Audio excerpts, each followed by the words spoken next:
Next 9 news में आपका बहुत बहुत स्वागत है। मैं हूं आपके साथ अबरारुल हक रहमानी। महाराष्ट्र में लगातार जिस तरीके से सियासत जो है वो गर्माती जा रही है, क्योंकि महाराष्ट्र की सियासत में जब से सीएम एकनाथ शिंदे जो हैं वो गद्दी संभाले हैं, उसके बाद से लगातार एकनाथ शिंदे को अपनी कुर्सी का डर जो है वो सता रहा है। डर इसकी वजह से सता रहा है कि दरअसल उद्धव ठाकरे ने उनकी सरकार को लेकर के सुप्रीम कोर्ट का रुख किया था और सुप्रीम कोर्ट में उन्होंने याचिका दायर कर दी थी 14 विधायकों को अयोग्य करार देने को लेकर के।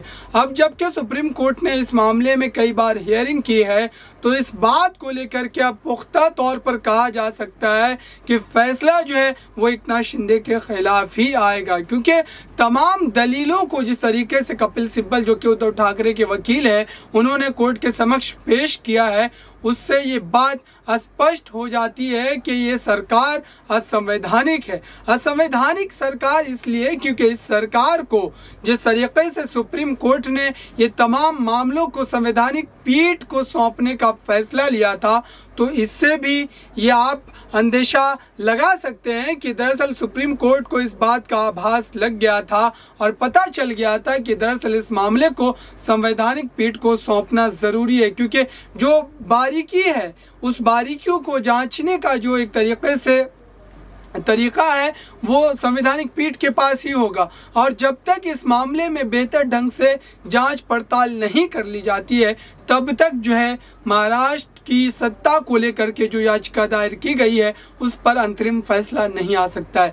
लेकिन ऐसा लग रहा है, सूत्रों के हवाले से भी बताया जा रहा है कि अब एकनाथ शिंदे इस बात को लेकर के काफ़ी फिक्रमंद है कि क्या उनकी कुर्सी को खतरा है सुप्रीम कोर्ट के फैसले के आने के बाद। सुप्रीम कोर्ट का फैसला अगर एकनाथ शिंदे के खिलाफ आता है तो सीधे तौर पर यह बात कन्फर्म मानी जा रही है कि एकनाथ शिंदे को अपने मुख्यमंत्री पद से इस्तीफा देना पड़ सकता है। इस्तीफा उनको इसलिए भी देना पड़ेगा क्योंकि उन्होंने तोड़ जोड़ की राजनीति की है और उन्होंने जिस ढंग से सरकार का गठन किया है उस रास्ते पर भी और उस रवैये पर भी सवाल खड़ा हो रहा है कि आप जिस तरीके से वो तमाम विधायकों को अलग अलग रिजॉर्ट में ठहरा रहे थे, तो फिर ये सारे पैसों का इंतज़ाम कहाँ से हो रहा था।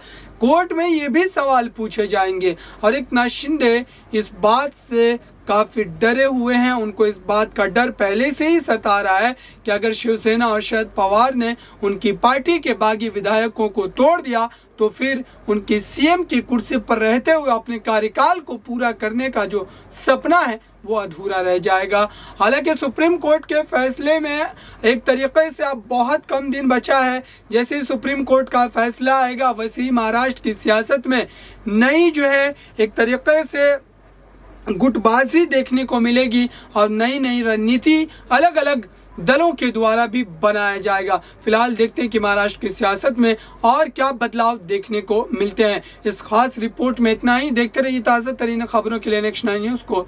धन्यवाद।